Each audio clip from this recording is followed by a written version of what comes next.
And good morning. Today we shall study about foundation bolts and types. This is the most very important topic. So let us go on topic foundation bolts and types. जैसा कि नाम आप जानते हैं foundation मतलब भूमि तल का bolts and types यानी और इसके प्रकार मतलब इसके प्रकार क्या होते हैं, भूमि तल में कौन कौन से बोल्ट लगाए जाते हैं। आज हम लोग इसके बारे में पूरी जानकारी लेंगे, तो इसको ध्यान से सुनेंगे। यह NSQF लेवल 5 सिलेबस के अनुसार वीडियो बनाया गया है और आप लोग इसको ध्यान से सुनेंगे, शुरू से अंत तक सुनेंगे, तभी आप लोगों को समझ में आएगा। और फाउंडेशन बोल्ट के कुछ चित्र आपका इंजीनियरिंग ड्राइंग में भी बनाने के लिए आते हैं, जैसे रैग बोल्ट, आई बोल्ट, हुक बोल्ट इत्यादि का कुछ पिक्चर भी बनाने के लिए, ड्राइंग बनाने के लिए, फ्री हैंड स्केचिंग करने के लिए आता है। तो आप लोग इसको ध्यान से देखेंगे। मैं इसके बारे में अभी बताने जा रहा हूँ, तो इसको ध्यानपूर्वक आप लोग सुनेंगे। फाउंडेशन बोल्ट, जैसा कि आप लोग जानते हैं कि फाउंडेशन बोल्ट यानी भूमि तल का बोल्ट होता है। तो अभी तक तो हम लोगों ने जाना था बोल्ट के बारे में, जैसे हेक्सागोनल बोल्ट या स्क्वायर हेड बोल्ट या राउंड हेड बोल्ट इत्यादि बोल्टों के बारे में सुने थे, और मार्केट में भी आप ले करके परचेज करके और घरों में भी इस्तेमाल करते होंगे। लेकिन ये विशेष प्रकार के ये बोल्ट होते हैं जो किसी कल कारखाने या भारी भरकम मशीन या छोटी मोटी मशीन में भी छोटी मोटी मशीन को भी स्थापित करने के लिए इसका इस्तेमाल धड़ल्ले से किया जाता है। कल कारखाने में भी हम लोगों का जो वर्कशॉप में लगा हुआ है मशीन, जैसे लेथ मशीन वगैरह या ड्रिलिंग मशीन वगैरह, जितने भी मशीन की स्थापना हुई है, फाउंडेशन हुआ है, और उसी फाउंडेशन में फाउंडेशन बोल्ट ग्राउट करके और उस पर नट कस दिया जाता है, वो फाउंडेशन बोल्ट होता है। तो आइए चलते हैं। तो उपर्युक्त इन सभी बोल्टों के अतिरिक्त कुछ और प्रकार के बोल्ट होते हैं जिन्हें फाउंडेशन बोल्ट कहते हैं। इसके द्वारा मशीन को भूमि तल पर स्थिर यानी फिक्स्ड कर दिया जाता है, और ये फाउंडेशन बोल्ट भी कई प्रकार के होते हैं।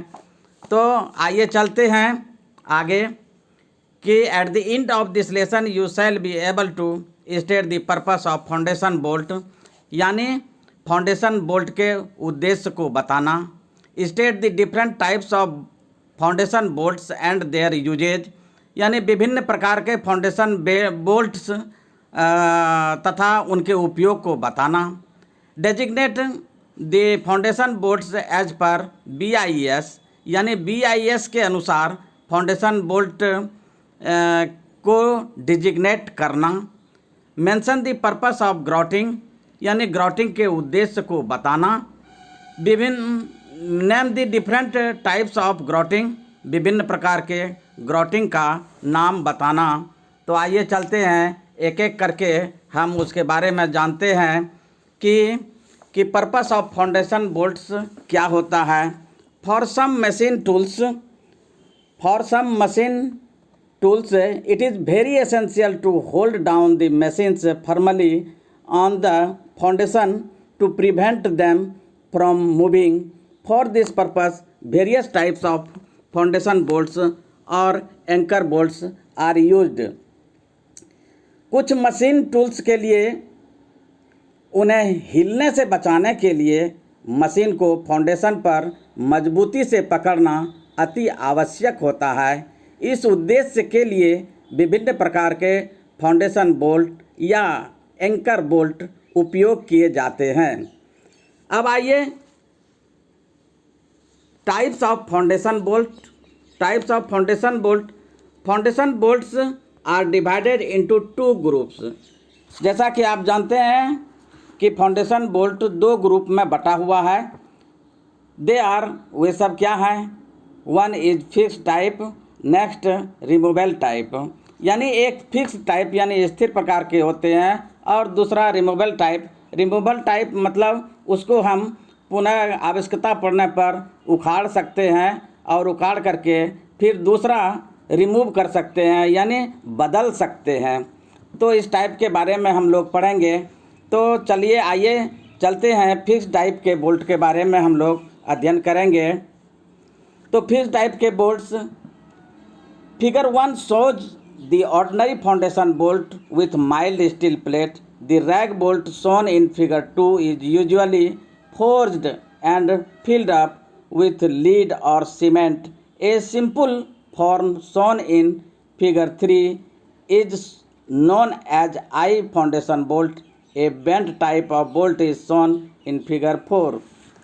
चित्र 1 में माइल्ड स्टील के, जैसा आप देख रहे हैं, चित्र 1 में माइल्ड स्टील की प्लेट के साथ साधारण फाउंडेशन बोल्ट दर्शाया गया है। और माइल्ड स्टील या रॉट आयरन को भी पीट करके इस बोल्ट को बनाया जाता है। चित्र 2 में दर्शाया गया रैग बोल्ट सामान्यतः फोर्ज किया हुआ तथा लेड या सीमेंट के साथ भरा रहता है। यह क्या होता है कि चित्र 2 में जो दर्शाया गया है रैग बोल्ट सामान्यतः फोर्ज किया हुआ यानी पीटा हुआ, बनाया गया, निर्मित किया गया तथा लेड या सीमेंट के साथ भरा रहता है। चित्र 3 में जो दर्शाया गया है सरल रूप को आई फाउंडेशन बोल्ट कहते हैं, यानी सिंपल बोल्ट ये हुआ, यानी आई फाउंडेशन बोल्ट सिंपल बोल्ट कहलाता है। चित्र 4 में दर्शाया गया जो बोल्ट है बेंट यानी मुड़ा हुआ टाइप का बोल्ट चित्र 4 में दर्शाया गया है।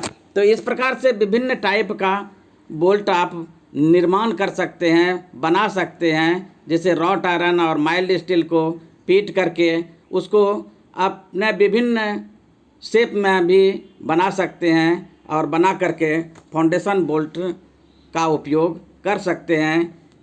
As figure 5 shows running up bolts in the horizontal position. A clay cap is formed around the bolt to support this and direct to lead into the hole. After running up, the lead should be cocked in position to consolidate this.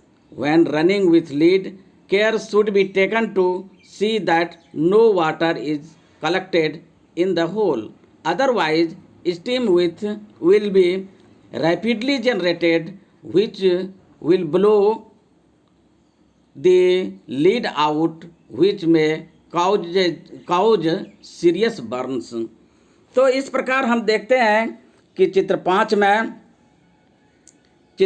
में जैसा देख रहे हैं, चित्र 5 को मैं क्षैतिज स्थिति में यानी हॉरिजॉन्टल रूप में बोल्ट का रनिंग अप यानी भरना, रनिंग अप मतलब भरना होता है। इसमें लीड को गर्म करके पिघला करके और उसके होल में भरा जाता है, उसी को दर्शाया गया है। इसे सपोर्ट करने के लिए बोल्ट के चारों तरफ क्ले का कैप बनाया जाता है और इस होल में लेड डाला जाता है। रनिंग अप के बाद इसे संचित करने के लिए लेड की स्थिति पर कॉक्ड यानी पूरी तरह से अच्छी तरह से बंद कर दिया जाता है और यह तुरंत ही जम जाता है। लेड को भरते समय ये सावधानी रखनी चाहिए कि होल में पानी एकत्र न हो। अगर नीचे पानी एकत्र होगा तो जैसे ही गर्म लीड आप डालेंगे वैसे ही ये लीड उड़ने लगेगा और इससे काफ़ी तरह से क्षति हो सकती है, क्षति भी पहुंचा सकती है। और होगा क्या कि होल में पानी एकत्र नहीं होना चाहिए, नहीं तो ये क्या होगा, शीघ्रता से भाप उत्पन्न होगी जिससे कि लेड बाहर आएगा और जिसके कारण गंभीर रूप से आप जल सकते हैं, गंभीर रूप से आप घायल हो सकते हैं। इसलिए बड़ी सावधानी से लेड को पिघला करके जो भरा जाता है उसमें बहुत सी सावधानी बरती जाती है। आइए चलते हैं आगे। As an alternative to lead, where quick setting is required, rock sulfur can be melted down in an old kettle or ladle and run into the bolt hole as quickly as possible. Figure 6, जैसा कि आप figure 6 में देख रहे हैं कि lead यानी शीशा के बदले जहाँ पर शीघ्र सेटिंग की आवश्यकता हो, जल्दी सेटिंग की आवश्यकता हो, क्योंकि सीमेंट और बालू का जो सेटिंग किया जाता है उसमें तो जमने में आपको 24 से 48 घंटा लगता है, लेकिन लेड के बदले जहाँ पर और भी शीघ्र से सेटिंग करने की आवश्यकता हो वहाँ पर सल्फर, रॉक सल्फर को पिघला करके और तब इसमें होल में डाला जाता है। यानी रॉक सल्फर को पिघलाया जा सकता है तथा जितने शीघ्र संभव हो उतने शीघ्र बोल्ट के होल में डाल देना चाहिए। यानी पिघलाकर सल्फर को पिघला करके होल में डाल करके और बोल्ट को जितना जल्दी हो उसमें डाल देना चाहिए ताकि उसको जमने में बहुत कम समय लगता है, इसलिए इसका ध्यान रहना चाहिए, जैसा कि फिगर आप 6 में देख रहे हैं। नेक्स्ट आप देखेंगे ये तो फिक्स टाइप का बोल्ट हो गया। अब आइए चलते हैं रिमूवल टाइप का बोल्ट, जैसा कि पिक्चर यानी फिगर 7 में देख रहे हैं। For large machines a long cutter bolt is commonly used. This bolt is provided with a square foundation plate and a removable cutter at the bottom. In forming the foundation, packets are left in the sides of the bolt holes, which are then capable of being replaced at any time if necessary. बड़ी मशीनों को सामान्यतः बड़ा cutter bolt का उपयोग किया जाता है। बड़ी मशीनों में सामान्यतः बड़ा कटर बोल्ट का उपयोग किया जाता है। For large machine a long cutter bolt is commonly used. यानी बड़ी मशीनों में सामान्यतः बड़ा कटर बोल्ट का उपयोग किया जाता है। This bolt is provided with A square foundation plate and A removable cutter at the bottom. यानी इस बोल्ट में वर्गाकार फाउंडेशन प्लेट रहती है तथा नीचे की तरफ रिमूवेबल यानी हटाने योग्य कटर होता है, यानी बदलने योग्य कटर लगा होता है। In forming the foundation pockets are left in the sides of the bolt holes which are then capable of being replaced at any time if necessary. यानी फाउंडेशन को बनाते समय बोल्ट के होल के साइड में पॉकेट छोड़ दी जाती है, यानी जगह छोड़ दी जाती है। बोल्ट के बगल में साइड में जगह छोड़ दी जाती है जो आवश्यकता पड़ने पर किसी भी समय इसको बदला जा सकता है। जैसा अपना आवश्यकता हो उसके अनुसार बदला जा सकता है। तो ये रिमूवल टाइप का बोल्ट हुआ। आगे चलते हैं दी रोल बोल्ट, जैसा कि फिगर 8 में दिखाया गया। आगे आप फिगर नंबर 8 में देखेंगे रॉल टाइप बोल्ट यानी the Rawl bolt. In this type 4 clamps are flexibly mounted on the bolt which expand by wedge action when tightened up. This advantage is that they can be removed and used again if necessary. तो इसमें हम देखेंगे कि इस प्रकार के bolt पर 4 clamps लचीले रूप में लगाए जाते हैं जो टाइट करने पर वेज की क्रिया से फैलते हैं। इसका लाभ यह है कि आवश्यकता पड़ने पर इन्हें हटाया एवं पुनः उपयोग किया जा सकता है। In this type 4 clamps are flexibly mounted on the bolt. यानी इस प्रकार के बोल्ट पर 4 क्लैंप लचीले रूप में लगाए जाते हैं जो टाइट करने पर वेज की क्रिया से फैलते हैं। Which expanded by wedge action when tightened up. यानी वेज की क्रिया से फैलते हैं, यानी टाइट करने पर वेज की क्रिया से फैलते हैं। The advantage is that they can be removed and used again if necessary, यानी इसका लाभ यह होगा कि आवश्यकता पड़ने पर इन्हें हटाया जा सकता है और पुनः उपयोग में लाया भी जा सकता है, किया भी जा सकता है। Expanding conical washer foundation bolt as per shown in figure 9, आगे आप फिगर 9 में भी देखेंगे कि this consist of a bolt on which are threaded conical washers and ferrule. On drawing up the bolt, the washers are flattened which grip the inside of the hole by expansion, यानी इसमें एक bolt होता है। This consists of a bolt on which are threaded conical washers, यानी इसमें एक bolt होता है जिसमें कोनिकल चूड़ियाँ, वाशर तथा फेरूल होता है। Washers and ferrule.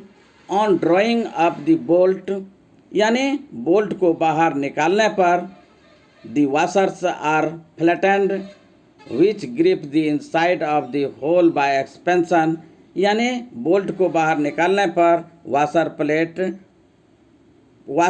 फ्लैट हो जाते हैं, जो यानी फैल कर होल के आंतरिक भाग को पकड़ लेते हैं, यानी आंतरिक भाग को पकड़ते हैं यानी पकड़ लेते हैं। ग्रोटिंग आफ्टर लेबलिंग दी मशीन्स, लेबलिंग मशीन के लेबलिंग के बाद, यानी लेबलिंग के बाद in the aligned condition,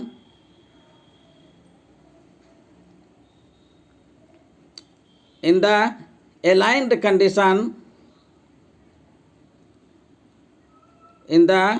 aligned condition, once the foundation bolts are wedged, there will be a gap left over between the bottom of the machine and the top of the floor or foundation block.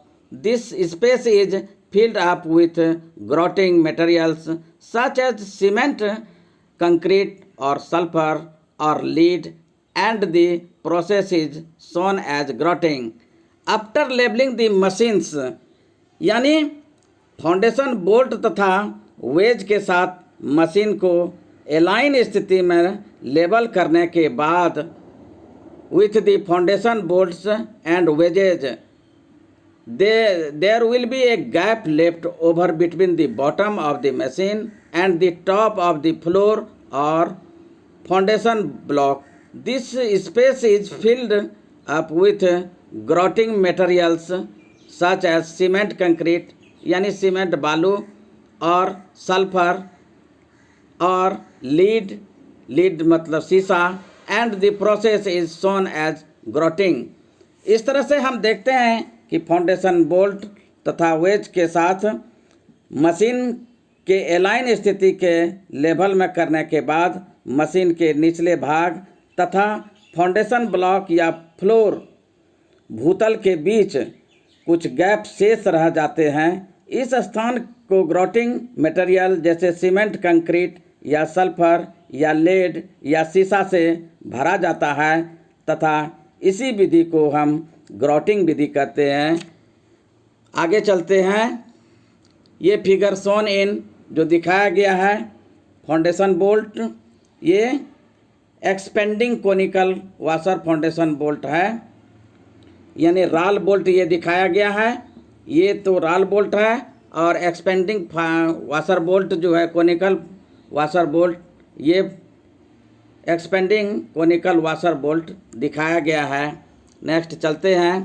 Purpose यानी उद्देश्य इसके क्या है? To ensure that the machine rests firmly on the top of the foundation block और the floor, यानी यह सुनिश्चित करना कि मशीन का फाउंडेशन ब्लॉक या फ्लोर पर मजबूती से रखी हुई हो, यानी फाउंडेशन इसका मजबूत हो ताकि वो आराम से मशीन रह सके। To prevent lateral shifting, particularly for the machines like shaper, planer, surface grinder, etc., which are having a reciprocating motion, यानी मशीन विशेषता जैसे शेपर, प्लेनर, सरफेस ग्राइंडर आदि जिसमें रिसिप्रोकेटिंग मोशन होता है को लेटरल शिफ्टिंग यानी पार्श्विक हटना जिसको बोलते हैं रोकने के लिए इस्तेमाल किया जाता है, यानी इसको बचाने के लिए इसका इस्तेमाल किया जाता है। उद्देश्य यही है। आगे चलते हैं।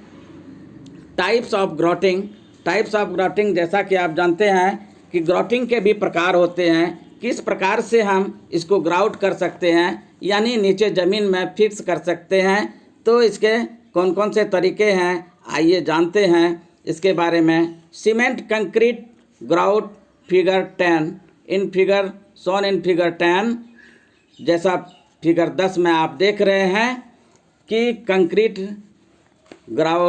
सीमेंट कंक्रीट से ग्राउट किया जाता है और सीमेंट कंक्रीट बालू को मिलाकर मिक्सर करके जो किया जाता है उसी को साधारणतः हम सीमेंट कंक्रीट का ग्राउटिंग कहते हैं। आइए चलते हैं। It is a most common grouting process, यह जो है ग्राउटिंग की सबसे साधारण विधि है। Most common grouting process wherein cement concrete mixer is used, और जिसमें सीमेंट कंक्रीट के मिक्सर का उपयोग किया जाता है।